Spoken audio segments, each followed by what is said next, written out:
Welcome back to your channel Tripitaka.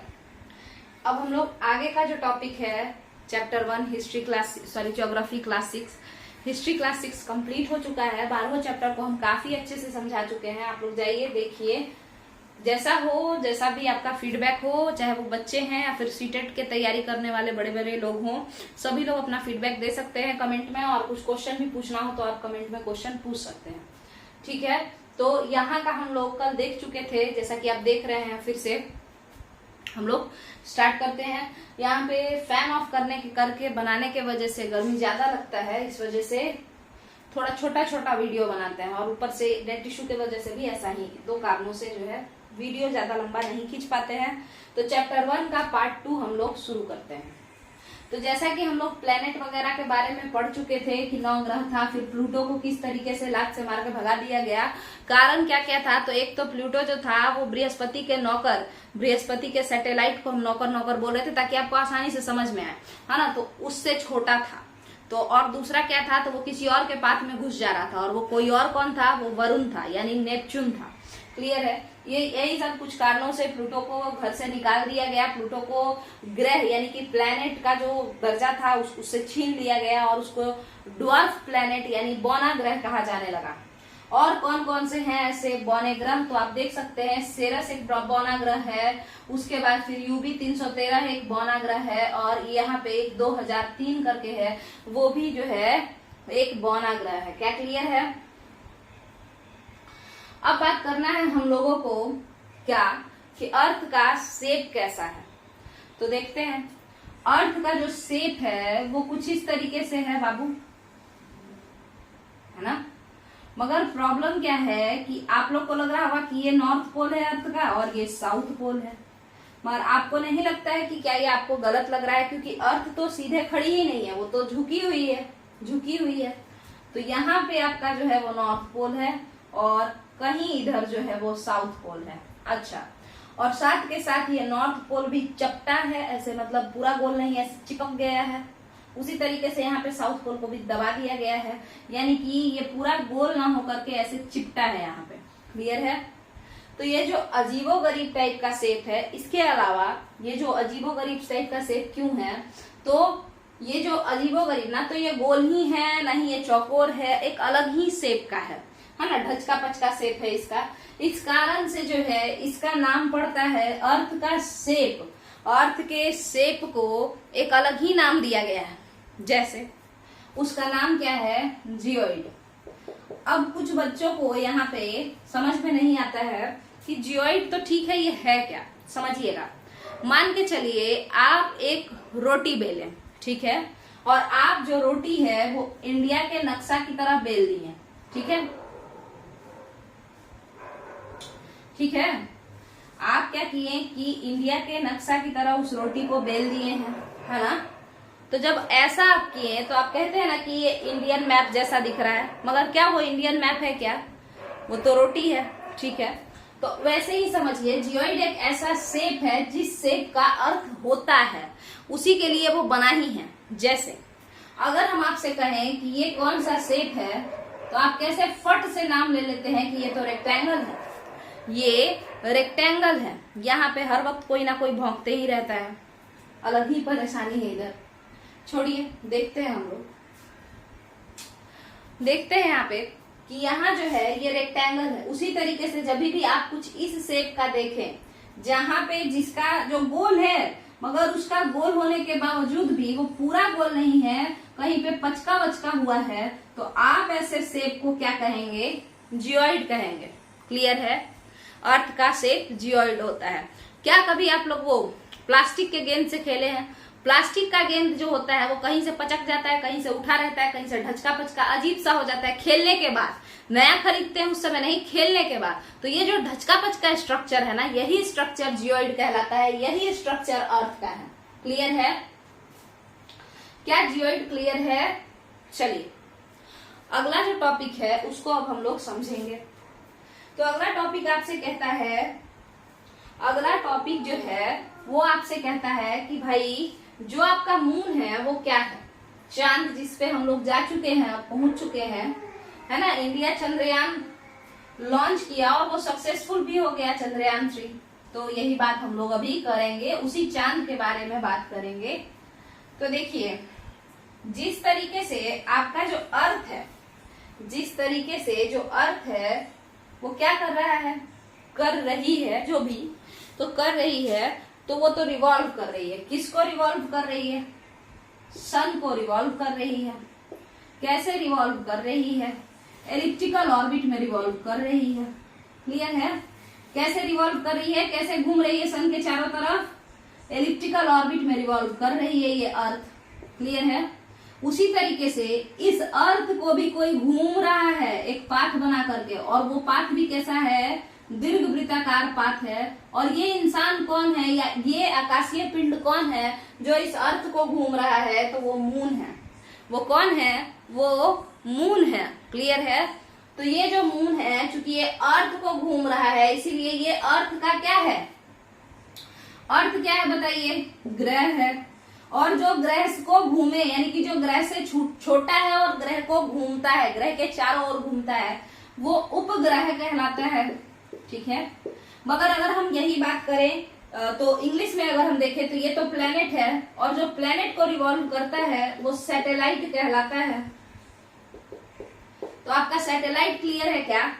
मान के चलिए ये तो अर्थ है, अगर यहाँ पे हम मार्स को ला देते, अगर हम यहाँ पे मार्स को ला देते, मार्स माने मंगल, मंगल को ला देते, तो मंगल ग्रह और किसका परिक्रमण करेगी, यानी किसको रिवॉल्व करेगी? तो आपको बता दें कि वो सन का ही करेगा। जो भी हो, कोई भी ग्रह सन के ही चारों ओर घूमेगा। क्लियर है? मगर इस मंगल का जो मून है, वो मून हमारा जो है, इस मंगल के मून का नाम कुछ और है, और इसके पास दो मून है। एक का नाम है फोबोस और एक और मून का नाम है डेमोस। मगर आप एक बात खुद बताइए, क्या एक ही पाथ पे ये दोनों मून चलते होंगे क्या? क्या मंगल के एक ही पाथ पे, ये मंगल है, मंगल मार्स, क्या इस मार्स के एक ही पाथ पे दोनों मून चलते होंगे क्या? कि इसी पे फोबोस भी और इसी पाथ पे यहाँ पे डेमोस भी? ऐसा अगर होगा कि सैटेलाइट एक ही पाथ पे मंगल के चलेगा, दोनों सैटेलाइट, तो ये दोनों आपस में टकरा जाएंगे और इससे बड़ा ही खतरा हो जाएगा।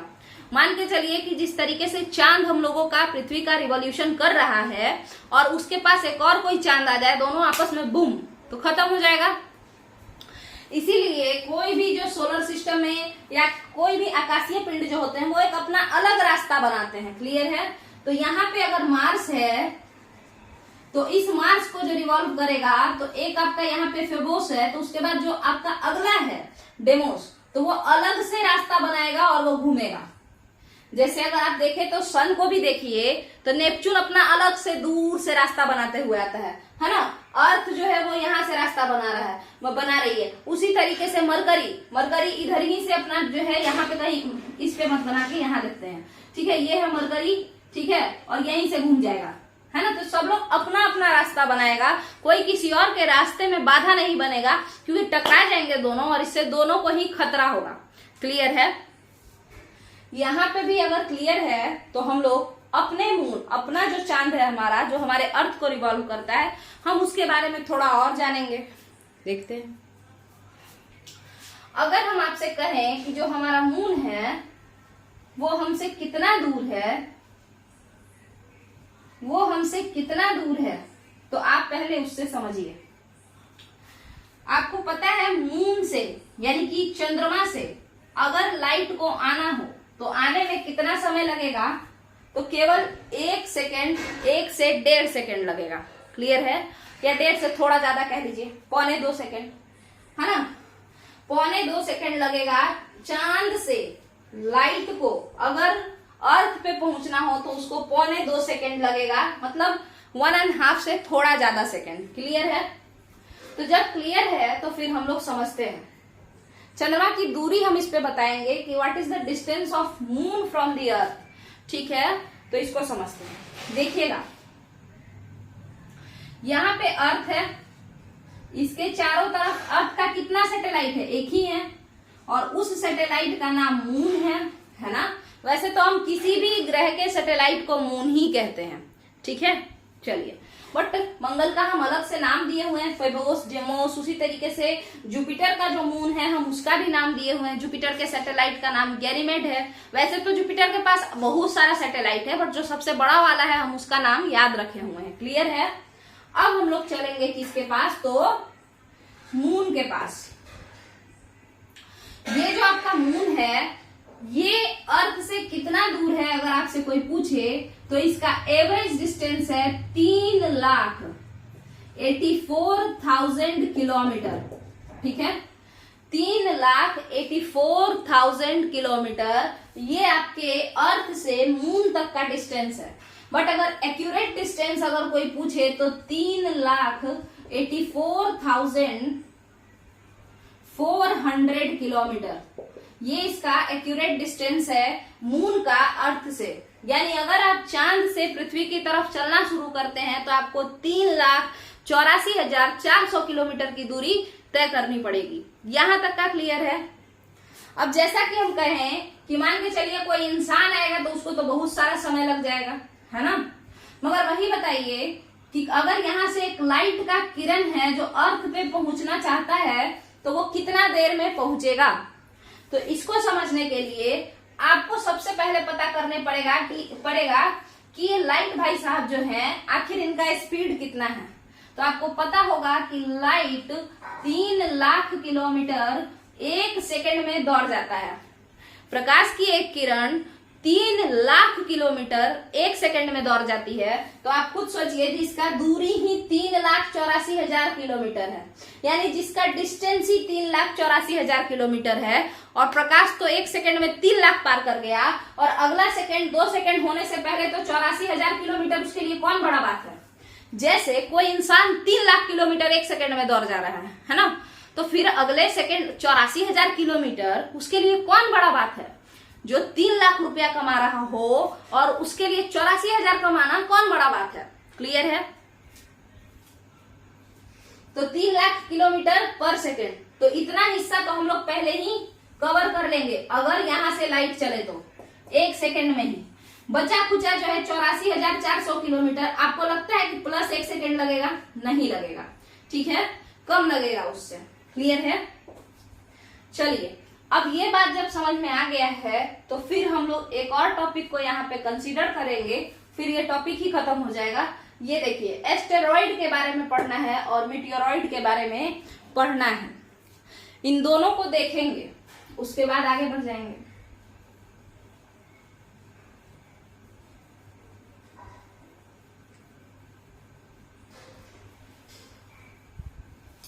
यहाँ पे क्या है कि एस्टेरॉइड और मीटियोरॉइड को देखेंगे हम लोग और उसके बाद आगे बढ़ेंगे।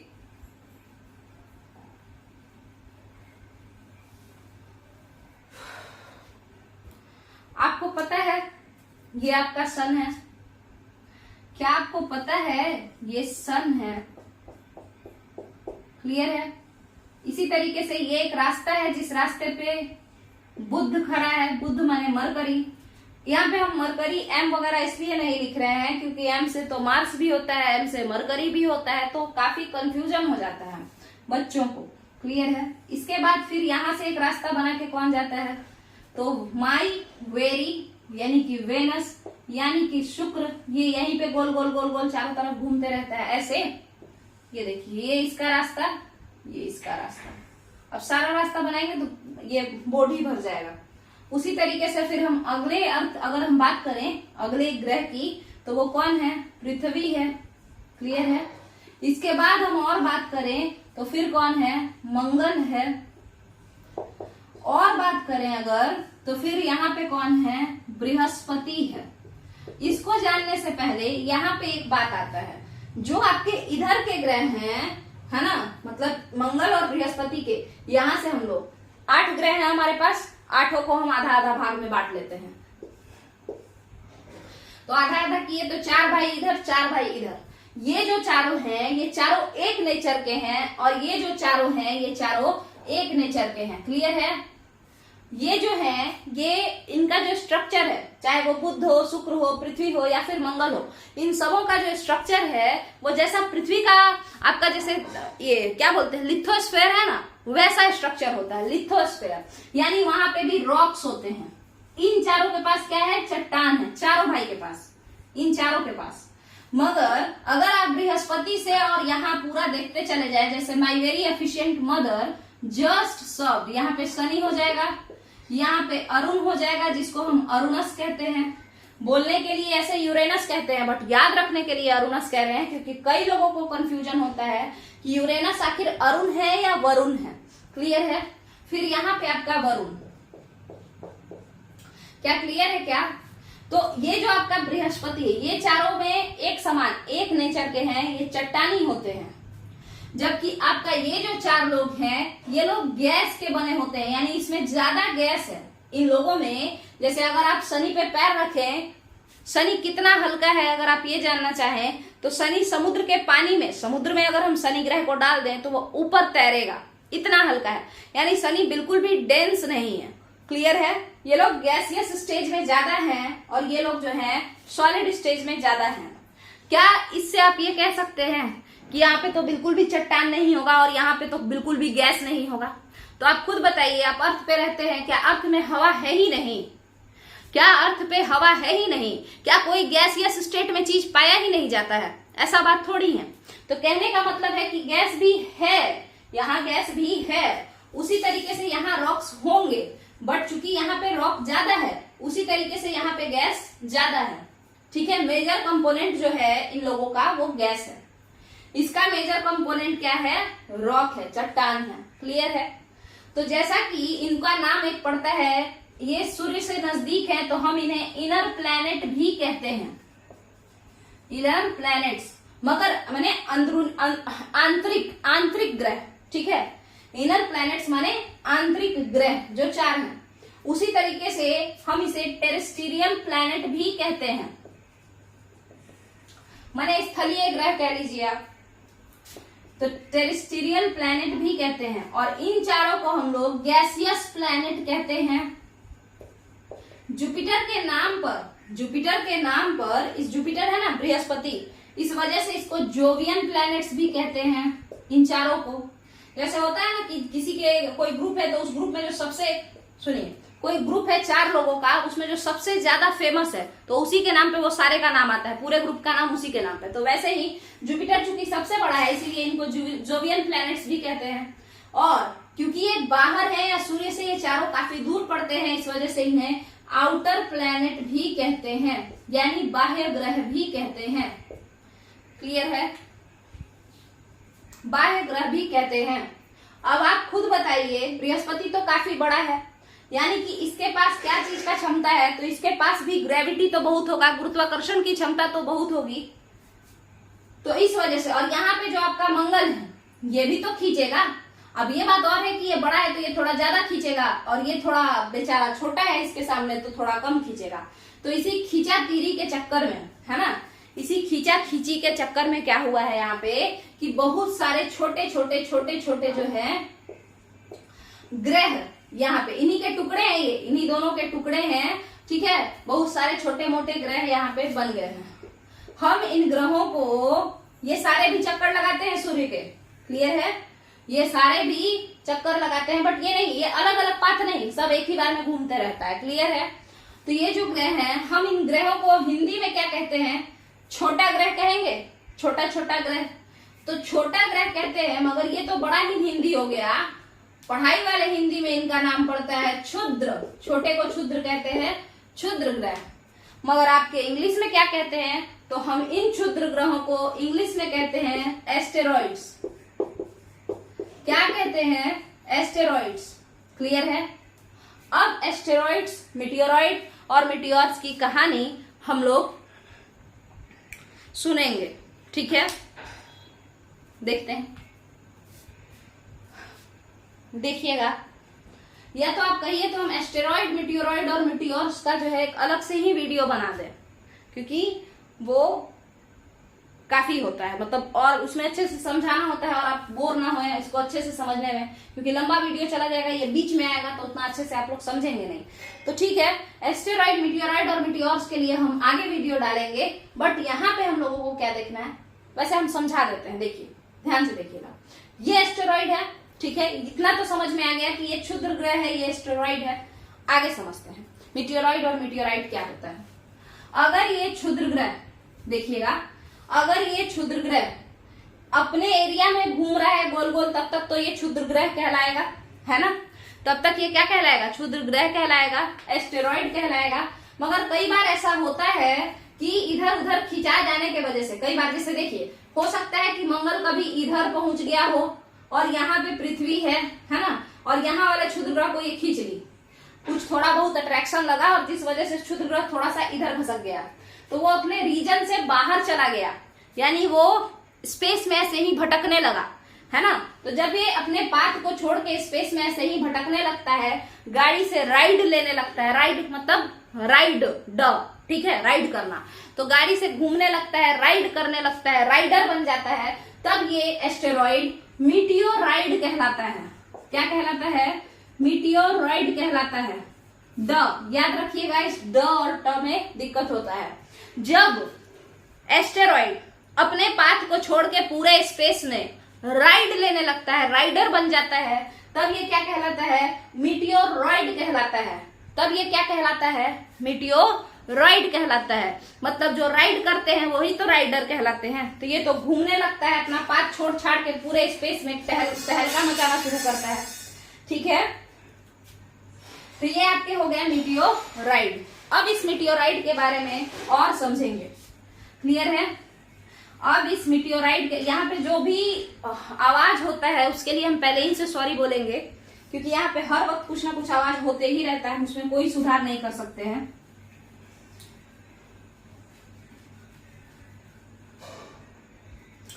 देखिए यहाँ पे सबसे पहले मीटियोराइड, सबसे पहले क्या हुआ भाई, तो सबसे पहले तो हुआ, इसको पहले तो रब करने दीजिए एक सेकेंड,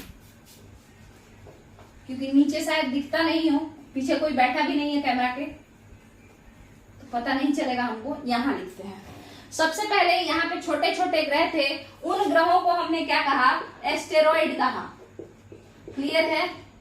ये एस्टेरॉइड क्या किए, अपने जो रास्ता बनाए थे घूमने टहलने का, किसी और मतलब किसी ग्रेविटी के कारण से या किसी भी कारण से ये अपना रास्ता भटक गए और ये पूरे स्पेस में टहलने लगे, राइड लेने लगे, तब ये एस्टेरॉइड क्या बन गए, मीटियोरॉइड, मीटियोरॉइड।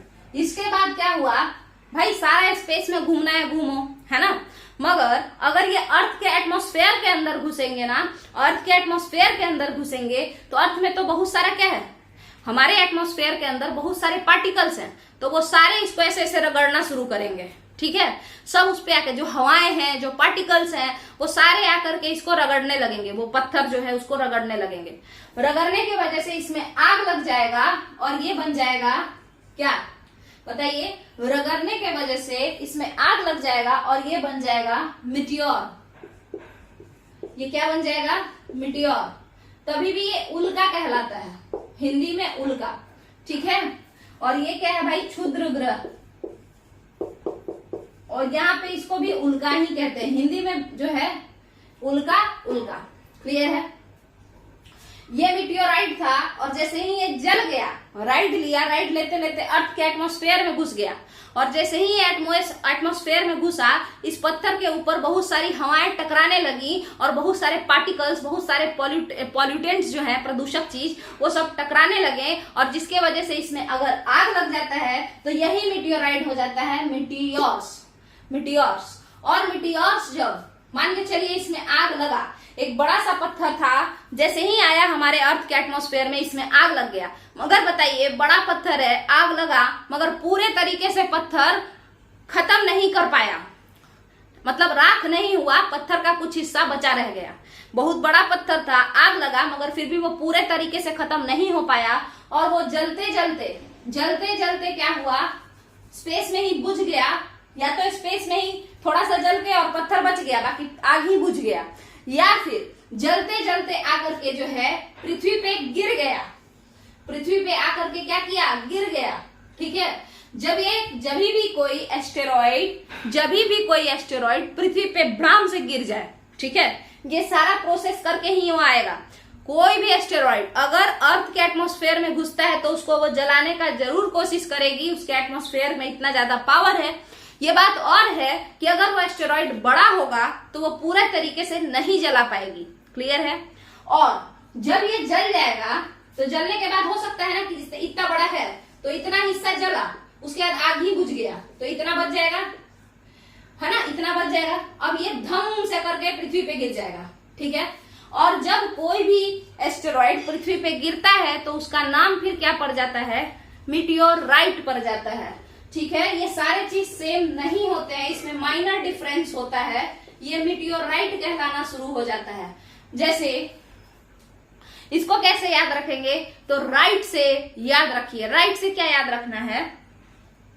जैसे ऐसे याद रखना है कि ये जो एस्टेरॉइड है ये नीचे गिरने को अपना हक समझता है ना, नीचे गिरने को। जैसे पृथ्वी को भी अपना, मतलब उसको बोलते हैं ना कि अपने बाप का जमीन समझता है, वैसे तो मेरा राइट है, मेरा हक है ये, है ना। तो ये मीटियोराइट हो जाता है। जब कोई भम से नीचे गिर जाता है तो ये मीटियोराइट कहलाता है। कौन? वो एस्टेरॉइड।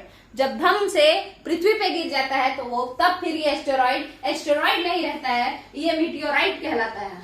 क्लियर है? चलिए, इसके बाद ऐसा भी तो हो सकता है कि जलते हुए ही आके गिर जाए नीचे, उसके बाद ठंडा हो, है ना, मतलब उसके बाद बुझ जाए। तो दोनों ही कारण से वो मीटियोराइट ही कहलाएगा। अगर कोई भी उल्का पिंड, आकाशीय पिंड धड़ाम से करके नीचे गिरता है तो वो एस्टेरॉइड नहीं बल्कि मीटियोराइट कहलाता है। क्लियर है?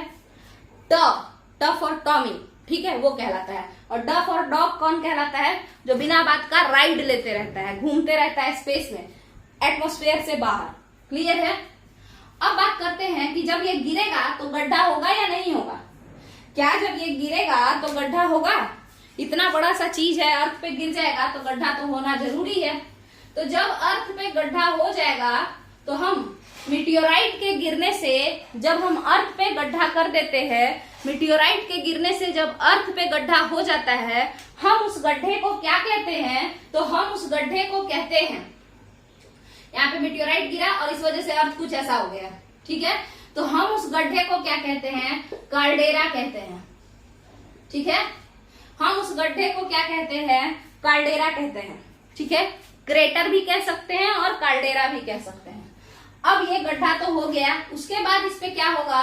तो फिर जब ये गड्ढा, आज से करोड़ों साल पहले अगर कोई एस्टेरॉइड यहाँ पे गड्ढा किया, मीटियोराइट अगर यहाँ पे गड्ढा किया, तो फिर ये क्या कहलाता है? उसके बाद तो मीटियोराइट फिर धीरे धीरे जो है हवाओं से, ये सबसे रगड़ा रगड़ा के खत्म हो गया, मिट्टी बन गया। अब ये गड्ढा तो बचा का बचा रह गया। अब इसमें क्या हो जाएगा? पानी भर जाएगा, क्योंकि ये गड्ढा है ना, तो बारिश होगा और बाकी चीजों से पानी भर जाएगा। ठीक है? तो ये तालाब बन जाएगा। आपके जो महाराष्ट्र का लोनार लेक है, लोनार झील ऑफ महाराष्ट्र, है ना, वो क्या है? यही है। ठीक है? वो एक उल्का पिंड के गिरने से ही बना है वो गड्ढा, जिसे हम कार्डेरा कहते हैं। तो महाराष्ट्र का लोनार लेक भी कार्डेरा ही है, क्रेटर ही है। क्या क्लियर है? वैसे क्रेटर वोल्केनो में भी वोल्केनो के भी किसी पार्ट को क्रेटर कहा जाता है। जब हम लोग वोल्केनो पढ़ेंगे हम लोग उसमें देखने का कोशिश करेंगे। तो आपका मीटियोराइड, मीटियोर्स, एस्टेरॉइड, क्या क्लियर है क्या? चलिए, तो यहीं पे आपका ये बात खत्म होता है। अब दो चीजें बची हैं। गैलेक्सी हम शुरू में पिछले वीडियो में ही बताए हैं। मतलब देखिए, जैसे ये अर्थ है ना, ये अर्थ और बाकी सारे प्लैनेट्स है ना, तो वो सारे के सारे सन का चक्कर लगा रहे हैं। वैसे ही ये जो सन का खानदान है, मतलब जितने भी तारे होते हैं, ये सारे ग्रह किसी तारे का चक्कर लगा रहे हैं। वैसे ही जितने भी तारे होते हैं वो सारे के सारे तारे किसी न किसी गैलेक्सी का चक्कर लगा रहे होते हैं, और वो गैलेक्सी ही तो आकाश गंगा कहलाता है। जो हमारी गैलेक्सी है, देखिए, जैसे तारे तो कई हैं, बट हम लोग किससे एनर्जी ले रहे हैं? तो हम लोग भाई अर्थ पे रहते हैं, और अर्थ किससे एनर्जी ले रही है? सन से। इसीलिए हम उन सभी तारों में से इसका नाम सन रखे हैं, और इस तारे का नाम हम हमेशा याद रखते हैं। उसी तरीके से गैलेक्सी तो कई सारे हैं, मगर हमारा सन जिससे हम एनर्जी ले रहे हैं, वो किससे एनर्जी लेता है? वो कहाँ से पैसा लाता है, हम लोगों को खिलाता है ना, तो हम उसका नाम याद रखेंगे। तो गैलेक्सी तो कई हैं, मगर जिसके चारों ओर हमारा सन चक्कर लगाता है, हम उस गैलेक्सी को कहते हैं, बताइए क्या कहते हैं? मिल्की वे। मिल्की वे गैलेक्सी, दुग्ध मेखला, ठीक है, मंदाकिनी, दुग्ध मेखला, ये सब हिंदी में बोला जाता है आकाशगंगा को, जो हमारी आकाशगंगा है, जिसमें हमारा सन जिसके चारों तरफ घूमता है। और हिंदी में इंग्लिश में केवल और केवल एक ही नाम दिया जाता है, जिसका नाम है मिल्की वे। मिल्की वे कैसा होता है इसको समझना है। देखिएगा, एक बार ऐसा पहले के जमाना में क्या होता था कि एक चौड़ी सफेद पट्टी, व्हाइट कलर का एकदम ब्रॉड एक जैसे पट्टा होता है ना, स्कार्फ जैसा, तो वो पूरा फैला हुआ था, है ना, फैला हुआ दिखाई देता है। अब तो बहुत ज्यादा पोल्यूशन है तो इस वजह से हम लोग तो नहीं देखे हैं, बट पहले दिखता था, ऐसा एनसीईआरटी में लिखा है, ठीक है। और हम वो जो चौड़ी सफेद पट्टी है वो दिखने में ऐसा लगता है जैसे आकाश में गंगा जी बह रही हो, ठीक है, वही एक गैलेक्सी है। तो इसीलिए पूरे गैलेक्सी का ही नाम सब आकाश गंगा रख दिया। क्लियर है? और हम लोग जिसको देख रहे थे, क्या वो सारे के सारे गैलेक्सी एक ही है? नहीं, गैलेक्सी कई सारे हैं, बट सन वाला हम लोग देख रहे थे, और उसका रियल नेम क्या है? मंदाकिनी है। इसीलिए तो हम बताए ना, देखिए सुनिए ध्यान से। एक बार क्या हुआ कि हम लोग मंदाकिनी को देखे, हम लोग अपने आकाश, जैसे सुनिए, देखिए, मान के चलिए आपका खर्चा कौन देता है? तो आपका खर्चा आपके पापा देते होंगे, आपकी मम्मी देती होंगी, अगर वो जॉब करती होंगी तो, है ना। तो ऐसे तो पूरे दुनिया में बहुत सारे लोग पैसा कमा रहे हैं, मगर आपको किसके बारे में जानना मतलब पसंद होगा? वही उसी संस्था के बारे में जहां से, या उसी ऑक्यूपेशन के बारे में जो काम आपके पापा करते हो, है ना, या जहां पे वो काम करते हो कि मेरे पापा कहाँ पे काम करते हैं, ठीक है। क्योंकि आपको जो खर्चा पानी है, जो भी खाना पीना है, वो सब किससे मिल रहा है? उस इंसान से मिल रहा है। क्लियर है? तो ये जो हम लोग ग्रह हैं, और क्या और लोगों के पापा नहीं है? सभी के पापा हैं, बट आपको तो केवल अपने पापा से मतलब। उसी तरीके से हम लोग सिर्फ ये देखते हैं कि हमको खर्चा पानी देने वाला कौन है, और हम लोग सिर्फ उसी का नाम याद रखते हैं, उसी के चक्कर में पूरे टाइम रहते हैं, ठीक है। तो यहाँ देखते हैं, क्योंकि पृथ्वी जो है वो अपने निकम्मी है, ना इसके पास लाइट है, ना इसके पास हीट है, ठीक है। तो ये खोजती है कि भाई हमको कौन खिला रहा है, तो उसको पता चलता है कि इसको जो खिला रहा है वो तारा है, और उस तारे का नाम, वैसे तो कई तारे हैं मगर वो लोग पृथ्वी को कुछ नहीं देंगे। जैसे कि वैसे तो कई लोग हैं, बहुत सारे लोग कमाते हैं, बट आपको खर्चा केवल आपके पापा देंगे, इसके अलावा कोई और नहीं देगा, है ना, वो लोग अपने फैमिली को देगा। तो उसी तरीके से पृथ्वी जो है वो किससे खर्चा ले रही है? एक तारा है, मगर वही तारा उसका अपना है, और उसका नाम सन है। तो वो सन के ही गोल गोल चक्कर लगाए जा रही है, और कई सारे उसके भाई बहन हैं जो कि पापा सन से खर्चा निकाल रहे हैं, और वो लोग भी गोल गोल गोल गोल घूम रहे हैं, ठीक है। रिवॉल्व करता है ना लाइफ हमारा, हमारे पेरेंट्स के चारों तरफ। तो उसी तरीके से अब बात करते हैं, ये जो पापा हैं ये भी तो कहीं से ला रहे होंगे, तो ये किससे ला रहे हैं? तो पता चला कि जितने भी पापा लोग हैं वो लोग किसी कंपनी में काम करते हैं, किसी ना किसी कंपनी में काम करते हैं, ठीक है। तो हमको क्या लेना देना है कि सबके पापा किस कंपनी में काम करते हैं? हम ये देखेंगे कि हमारे पापा किस कंपनी में काम करते हैं और वो कैसा है ना। तो जो कंपनी में सन चारों तरफ चक्कर लगाता है एनर्जी लेने के लिए, वो कंपनी का नाम है एक, वैसे तो देखिए जितना भी कंपनी है वो सारा क्या कहलाता है? गैलेक्सी, जिसमें सारे, सुनिए, आकाशीय पिंड के जो पापा होते हैं वो पापा नहीं कहलाते हैं। जितने भी आकाशीय पिंड है, जितने भी ग्रह हैं, जितने भी प्लैनेट्स हैं, उनके पापा को पापा ना बोल के स्टार बोला जाता है, और उसी स्टार में से एक है सन, जो कि पृथ्वी का पापा है। इसको सिंपल भाषा में समझते हैं, ठीक है, बात बना के। अब उसी तरीके से जो सन है वो किसी कंपनी में काम करता है, जितने भी स्टार हैं वो सारे किसी कंपनी में काम करते हैं, बट हम लोग जब काम करते हैं तो वो कंपनी कहलाता है। स्टार जिसके चारों तरफ घूमता है, जिससे एनर्जी लेता है, वो गैलेक्सी कहलाता है, ठीक है। स्टार जिसके चारों तरफ घूमता है, जिससे एनर्जी लेता है, जिससे खाना पीना लेता है, वो कंपनी ना कहला के गैलेक्सी कहलाता है, ठीक है। क्या सारे गैलेक्सी से इसको लेना देना है? क्या आपके पापा जिस कंपनी में काम करते हैं आपको उससे लेना देना है, या पूरे के पूरे कंपनी से ही लेना देना है? ठीक है। तो इसीलिए सन भी क्या करता है, केवल और केवल उसको अपने कंपनी से लेना देना है, और वो उस कंपनी का नाम बताता है कि मेरे कंपनी का नाम क्या है। तो मेरे कंपनी का नाम है मिल्की वे गैलेक्सी। मेरे कंपनी का नाम, सन के कंपनी का नाम कौन है? मिल्की वे गैलेक्सी। ये वही गैलेक्सी है जिसके चारों तरफ सन चक्कर लगा रहा है। अच्छा, अब इसका हिंदी नाम थोड़ा हम लोग समझेंगे और ये कैसा दिखता है ये हम लोग देखने का कोशिश करेंगे। तो देख तो हम नहीं सकते हैं क्योंकि यहाँ पे बहुत ही प्रदूषण है, तो पुराने जमाने के लोग देखे थे और वही एनसीईआरटी में लिख दिए हैं, तो हम लोग इसको समझेंगे।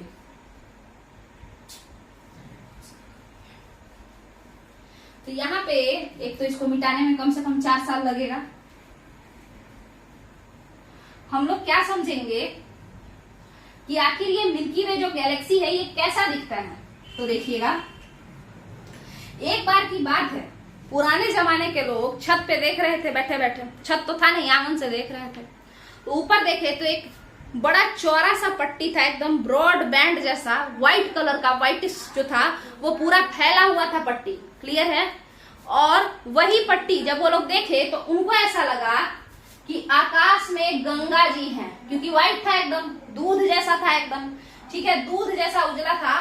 तो उन्हें क्या लगा कि आकाश में भी गंगा जी बहती हैं, क्योंकि पृथ्वी पे गंगा है, तो वैसे ही आकाश में भी उनको लगा कि जीवन होगा और वहां भी गंगा बहती होंगी, इसीलिए उस पट्टी का नाम रख दिया गया आकाश गंगा। अब आप खुद बताइए, क्या गंगा को मंदाकिनी, भागीरथी ये सब नहीं कहते हैं? इसीलिए इस आकाश गंगा को कुछ लोगों ने कहा मंदाकिनी। इस आकाश गंगा को कुछ लोगों ने हिंदी में क्या कहा? मंदाकिनी। क्लियर है? मंदाकिनी भी इसीलिए इसका नाम पड़ा। और क्या बात हुआ, तो ये तो बहुत ही दूध जैसी सफेद थी, इसीलिए इसका एक और नाम दिया गया और उसका नाम था दुग्ध मेखला। क्या ये तीनों के तीनों नाम समझ में आया? ये तीनों सन के गैलेक्सी का नाम है और इंग्लिश में उसका एक ही नाम है, मिल्की वे। क्लियर है? यहीं पे आपका ये टॉपिक खत्म होता है। यूनिवर्स क्या होता है, तो ब्रह्मांड में जितने भी आप देख रहे हैं, जो भी चीज, टाइनिएस्ट पार्टिकल से लेके बड़ा बड़ा चीज, वो सब यूनिवर्स में ही आता है। गैलेक्सी समझा दिए हैं, ये पूरा चैप्टर कंप्लीट होता है। एक टॉपिक बचा है, वो है कि अर्थ की जुड़वा बहन कौन है। अर्थ की जुड़वा कौन है? शुक्र। एक बात ध्यान से देखिए, अर्थ की जुड़वा बहन अगर कोई पूछ रहा है तो वो शुक्र है, मगर शुक्र अर्थ मैच, देखिए सुनिएगा ध्यान से, ये भी बात अगर समझ ही ले तो बेहतर है। देखिएगा, अर्थ की जुड़वा बहन शुक्र है, ये कहा जाता है। पृथ्वी की भागिनी कहा जाता है, उसको ट्विन कहा जाता है, ट्विन सिस्टर कहिए या ट्विन कहिए, नॉर्मल बात है। आप बताइए, हो सकता है जुड़वा बहन लोग कैसे होते हैं बताइए? जुड़वा बहन या जुड़वा भाई जो होता है वो स्ट्रक्चर में यानी शेप में यानी दिखने में सेम सेम होते हैं, but nature wise same same हो ऐसा बिल्कुल पॉसिबल नहीं है। क्यों? क्योंकि हम लोग नेचर वाइज जिससे ज्यादा मैच खाता है हमारा नेचर, जिससे हमारा नेचर ज्यादा मैच खाता है, वो हमारे भाई बहन नहीं होते हैं, वो हमारे फ्रेंड्स होते हैं, दोस्त। हम लोग का जो सर्कल होता है ना, फ्रेंड सर्कल, वो लोग, उन लोगों से हमारा जो नेचर है या वाइब जो है वो उधर ज्यादा मैच करता है, जबकि शकल से हम लोग अपने भाई बहन जैसे दिखते हैं। क्लियर है? तो यही चीज है कि पृथ्वी का जो जुड़वा बहन है वो तो शुक्र है, बट जहां पृथ्वी ऑक्सीजन के मामले में पूरा एकदम रिच है, वहीं ये शुक्र कार्बन डाइऑक्साइड के मामले में पूरा रिच है ना। तो यानी कि केवल और केवल चेहरा समान दिखने के वजह से, है ना, ऊपर का जो स्ट्रक्चर है, शेप, जितना बड़ा वो है उतना बड़ा ये है, इस वजह से इसको जुड़वा बहन कहा जाता है। बाकी इसका लक्षण बिल्कुल पृथ्वी से मैच नहीं करता है। तो पृथ्वी का लक्षण किससे मैच करता है? तो पृथ्वी का लक्षण मैच करता है मंगल से। इसीलिए हम लोग मार्स पे जीवन की खोज चाहते हैं, मतलब कर रहे हैं, क्या वहां पे जीवन पॉसिबल है या नहीं। क्योंकि मार्स जो है, जैसे आपके पृथ्वी पे 24 घंटा का दिन रात होता है, तो मार्स पे भी 24 घंटा में ही दिन रात हो जाता है। क्या क्लियर है? तो यहीं पे पूरा वीडियो ये खत्म हो गया है। ये छोटा सा टॉपिक था, ये समझा दिए, खत्म हुआ आपका ये टॉपिक। चलिए, थैंक यू।